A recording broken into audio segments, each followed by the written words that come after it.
Kembali di iNews Prime bersama saya Abraham Silaban. Pemirsa, bentrok warga dengan polisi terjadi di Kabupaten Dogiai, Papua Tengah.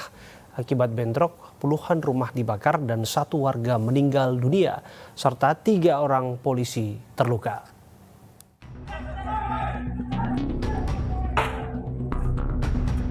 Bentrok aparat polisi dengan warga kembali terjadi di Kabupaten Dogiai, Papua Tengah. Kejadian berawal saat sejumlah personil Satgas Damai Kartens mengantarkannya yang sakit ke rumah sakit. Namun di tengah jalan di Kampung Ida Kebo, personil Satgas Damai Kartens dihadang oleh orang tak dikenal. Kemudian mereka diserang menggunakan senjata tajam. Hal ini mengakibatkan kaca mobil pecah dan 2 personil terluka. Selain itu, para pelaku juga berupaya merampas senjata yang dibawa aparat sehingga personil Satgas Damai Kartens mengeluarkan tembakan peringatan untuk membubarkan para pelaku. Akibat peristiwa itu, 1 orang pelaku meninggal dunia. Pasca kejadian, keluarga dan kerabat korban menyerang aparat kepolisian serta membakar puluhan rumah warga di Kabupaten Dogiai pada Kamis malam.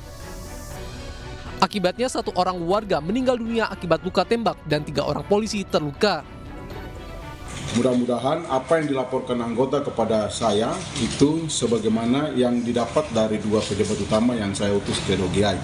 Sehingga kita bisa mengambil langkah-langkah apabila ada kesalahan prosedur yang dilakukan oleh anggota Polri, tentunya langsung akan ditangani oleh Kabid Propam untuk biar membuat jelas persoalannya.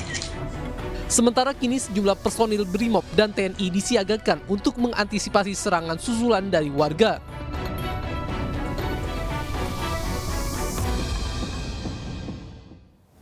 Kita beralih ke informasi lainnya, pertanyakan transparansi PPDB, keluarga wali calon siswa menggelar unjuk rasa di depan gedung SMA Negeri 5 Tangerang, Banten. Namun panitia PPDB SMA 5 Tangerang membantah melakukan kecurangan.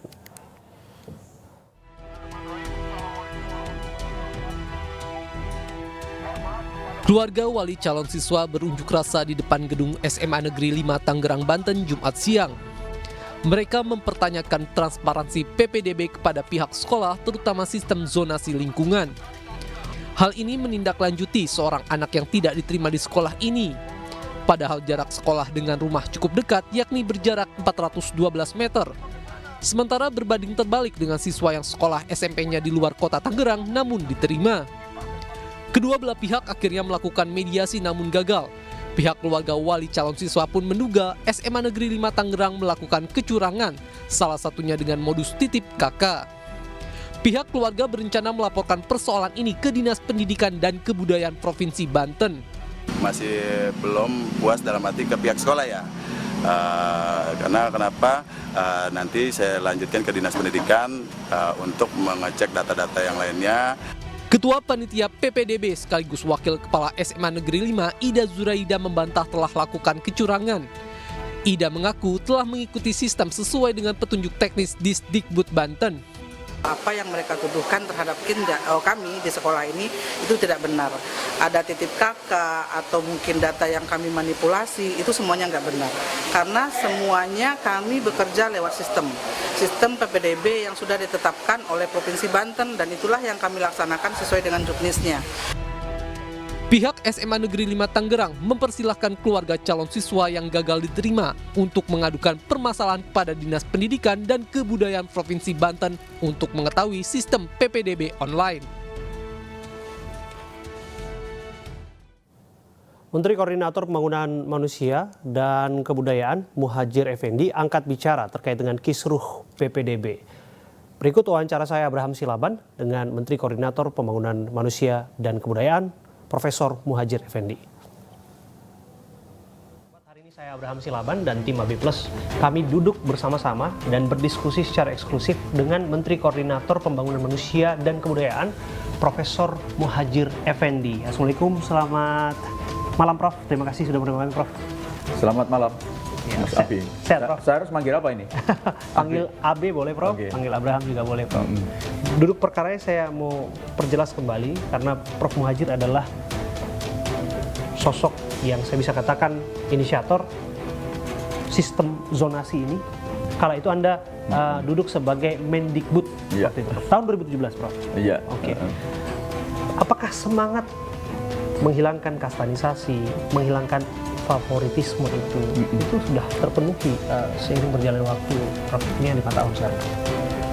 Kalau 100% belum, tetapi kalau saya amati dengan berdasarkan data yang ada itu ya 70% sudah proses pemerataan kualitas pendidikan di daerah itu sudah berhasil melalui kebijakan zonasi pendidikan itu.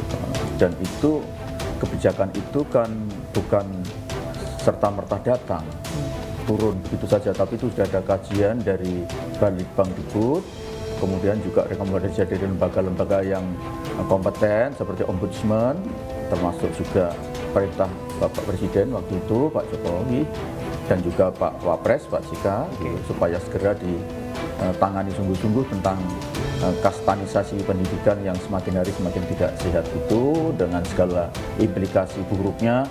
Jadi sebetulnya apa yang terjadi hari ini itu juga yang dulu terjadi gitu, hanya memang frekuensinya sekarang tidak seheboh zaman waktu dulu. Prof Muhadjir melihat ada improvement di sana ya? Iya. Oke, termasuk kepada peserta didik yang dirasa apakah pada praktiknya semakin baik untuk mereka atau sesungguhnya ini dirasa malah banyak merugikan untuk mereka, Pak? Tergantung. Untuk mereka yang selama sebelum ada zonasi itu menikmati privilege, memang ini sangat merugikan. Dan ketika banyak protes waktu saya masih awal merealisasi Mendikbud, itu terutama adalah mereka yang merasa hak-hak istimewanya dengan kebijakan zonasi itu menjadi terampas. Termasuk yang sekarang curang itu karena mereka memang terampas haknya, kemudian dia mencoba mencari dengan cara yang curang itu. Nah, kalau kita lihat kasus di Bogor misalnya, Prof, di sana sedikitnya ada 200 kasus ya, Prof ya. Pemalsuan identitas dan lain sebagainya untuk mendapatkan satu tempat sebagai peserta didik baru. Apa yang terjadi, Prof? Pendidikan, terutama sekolah, itu kan urusan pemerintahan konkuren namanya. Jadi urusan itu sudah berbagi kewenangannya dan tanggung jawabnya antara pemerintah pusat dan pemerintah daerah. Untuk SMK, SMA itu menjadi tanggung jawab dan wewenang dari pemerintah provinsi. Untuk SD, SMP menjadi tanggung jawab pemerintah kabupaten kota. Tetapi dalam kenyataannya kan sekolah SMK, SMA juga berada di kabupaten kota kan. Dan itu makanya harus ada linkage, ada kerjasama, ada keterkaitan yang berkelanjutan di dalam mengelola peserta didik, mulai dari SD bahkan dari PAUD sampai SMK. Itu tidak boleh kemudian nafsi-nafsi, ini kan udah urusannya pemerintah provinsi, ya silakan gitu ya. SMK, SMA itu urusannya provinsi, kemudian yang ini urusan, itu nggak bisa, karena anak-anak SMA itu asalnya juga dari anak SMP ya. Dan memang tujuan utama dari zonasi itu kan memberikan pelayanan dan akses anak bangsa ini secara adil dan merata. Dan adilnya bukan adil melulu adil, tapi keadilan sosial kan. Karena itu misalnya kenapa kita prioritaskan mereka yang berada di sekitar sekolah, misalnya, itu kan betul-betul berkaitan dengan rasa keadilan. Bagaimana mungkin ada anak yang hanya 50 meter sekolah di situ, tapi dia nggak bisa sekolah di tempat itu, tapi harus pergi sekitar 15 kilo dari tempat itu. Bagaimana kita bilang bahwa itu adil? Alasannya dia kan memang tidak pinter. Ini yang itu kan hanya sekolah untuk anak-anak pinter. Nah, itulah yang kita tidak mau gitu. Ini anak-anak ini anak bangsa yang harus kita antar secara adil dan agar dia memiliki kesempatan yang sama. Betul. Tapi pada prakteknya itu masih terus terjadi sebetulnya, Prof ya. Sekarang bahkan jangankan yang jaraknya 50 meter. Di Tangerang tuh ada kasus yang sampai anggota keluarganya sampai ukur tuh 4 meteran tuh, Prof. Dari jarak rumah dan jarak sekolahnya. Dan dia nggak bisa diterima. Dan dia tak masuk di situ. Makanya. Nah, kemudian ada lagi yang merasa seberangan sekolahnya, temboknya berdampingan dengan sekolahnya. Malah mereka nggak dapat jatah di situ. Kok bisa begitu, Prof? Iya. Makanya itu sebetulnya sekarang ini instrumennya jauh lebih sempurna dibanding pada awal ya tahun 2017 loh ya. Sekarang Dapodiknya sudah sangat bagus ya. Saya lihat Kemendikbudristek sangat concern. Kemudian Dukcapil, kependudukan dan catatan sipil kita sudah ada. Kemudian kalau ngukur sekarang sudah ada Google Map. Jadi sebetulnya mestinya jangan sekolah-sekolah itu dan dinas-dinas pendidikan itu jangan ribet-ribet baru ketika mau ada penerimaan siswa baru. Mestinya itu harus sudah terpetakan tanpa henti itu ya. Misalnya anak-anak yang mau masuk SMP itu jelas inputnya kan SD kelas 6. Betul. Dan itu sudah bisa dihitung. Berapa yang sekarang kelas 6 SD di sekitar itu? Berapa sekolah? Nanti kapasitasnya berapa untuk SMP ini? Kalau ada kelebihan berarti harus ke SMP mana? Kalau situ ada SMP swasta, invest di subsidi dong. Jadi pemerintah tidak boleh mendiskriminasi lagi adanya keberadaan swasta dan negeri. Kenapa? Swasta itu juga diizinkan kok. Kalau memang enggak ya jangan diizinkan. Kalau pemerintah sudah mengizinkan di situ ada sekolah swasta, pemerintah bertanggung jawab untuk menyamakan kualitas. Nah, saya tangkap, ya, mudah-mudahan saya tidak subjektif. Untuk DKI sangat bagus. Sempat sejak saya menjadi Mendikbud sampai sekarang itu luar Progresif biasa. ya, Prof? Progresif sekali. Maka sekarang saya sepanjang yang saya dengar gejolak di DKI nggak terlalu keras dibanding awal-awal dulu. Itu yang juga kami dengar. Karena sekolah swasta mereka juga bantu sehingga anak-anak itu, orang tua itu sudah tahu kalau sama aja lah. Saya misalnya, saya nggak ada satupun anak saya yang sekolah di negeri di DKI ini. Semua saya sekolahkan di swasta dan bukan sekolah swasta yang harus bayar mahal.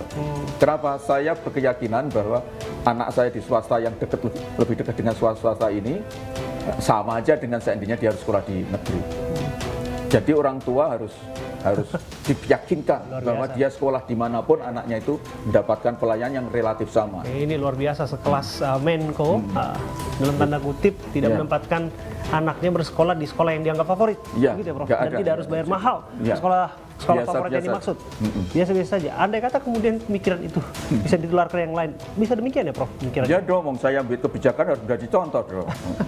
Jadi saya punya anak 3 SMA, sekarang kedua SMA, yang 1 SD, semua di sekolah swasta.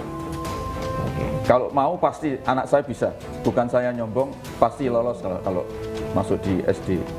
Tetapi karena saya lihat zonanya lebih dekat dengan swasta itu di dekat tempat saya tinggal, ya sudah di situ aja saya percayakan.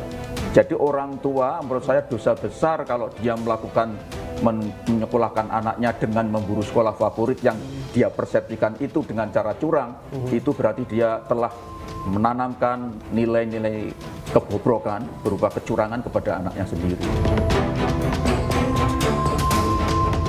Saya dengar yang lebih lantang sebetulnya bahasa dari Prof. Muhadjir. Sudah mengajarkan anaknya sedari ini kelak untuk menjadi koruptor, begitu ya, Prof? Nah, itu Anda itu. Saya setuju juga itu pernyataan itu. Nah, tapi pada prakteknya, Prof, ya, kalau kita lihat kecurangan-kecurangan yang terjadi, saya sudah sebutkan tadi salah satunya adalah pemalsuan identitas. Ya. Ada kecurangan afirmasi. Jadi ada orang yang dianggap kaya, sebetulnya berkebutuhan, tapi dia ngaku miskin, supaya dia bisa dapat slot masuk ke sana, Prof. Bagaimana, Prof, melihat? Ya itulah, ini jadi justru pelopor-pelopor kecurangan ini bukan mereka yang tidak paham tentang aturan, tentang betapa besarnya nilai kejujuran. Ini malah banyak mereka yang sebetulnya ngerti gitu. Dalam tanda petik pejabat. Bahkan saya dengar masih ada yang jual beli bangku. Ya. Jadi murid titipan. Murid titipan. Iya. Kadarnya kalau yang dititipkan masih anaknya masih mending lah. Ini dia memang cari-cari siapa yang mau titip. Oh, calo. Kemudian bayar. Jadi calo gitu ya, Pak? Dan bayar itu pejabat itu bukan calo. Wah. Tim sukses. Tim sukses ya. Tim sukses biasanya diberi jatah untuk tiap tahun sekian kursi untuk bisa masukkan di sekolah favorit, dan mestinya harus ada perda. Ini tidak bisa urusan begini diserahkan pusat. Tadi itu karena urusan sekolah itu sudah konkuren.